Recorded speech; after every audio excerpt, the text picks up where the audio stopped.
आपके पाप पुण्य का साक्षी कौन है? अपने भी नहीं बांटते दुख, जन्म मृत्यु से जुड़ा है इसका संबंध।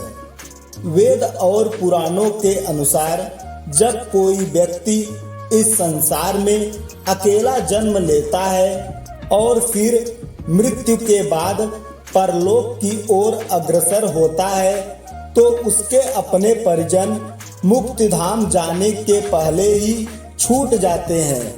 मृत्यु के बाद उनके शरीर का दाह संस्कार कर दिया जाता है, लेकिन उस व्यक्ति के पाप और पुण्य कर्म ही उसके साथ जाते हैं। जो उसने अपने जीवन में इस संसार में पाप पुण्य किया है उसका फल वह मनुष्य अकेला ही भोगता है।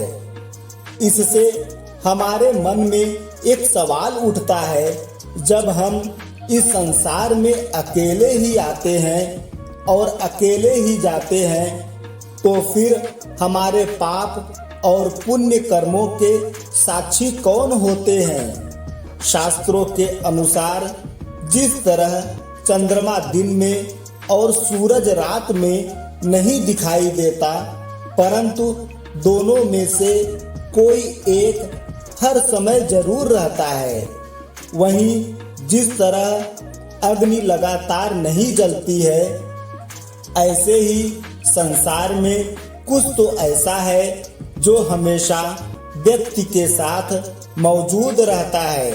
यही कारण है कि जब मनुष्य कोई बुरा कर्म करता है तो उसकी सूचना धर्मदेव देते हैं और उस प्राणी को उसके कुकर्म का दंड जरूर मिलता है। शास्त्रों के अनुसार हमारे पाप पुण्य कर्मों के 14 गवाह होते हैं, जिनमें से कोई ना कोई हमेशा हमारे साथ रहते हैं, जैसे कि दिन, रात, सूर्य, चंद्रमा, अग्नि, पृथ्वी, जल, वायु, दिशाएं, धर्म, काल, संध्या, आकाश और इंद्रियां। यही हमारे कर्मों के गवाह हैं और वे हमारे साथ हमेशा रहते हैं, चाहे हम कुछ भी कर रहे हो। इसलिए हमें अपने कर्मों को सावधानी से चुनना चाहिए, क्योंकि हमारे कर्म ही हमारे भविष्य को निर्धारित करते हैं। धन्यवाद। फिर मिलेंगे ऐसे ही जानकारी के साथ अगले वीडियो में। जय श्री कृष्ण।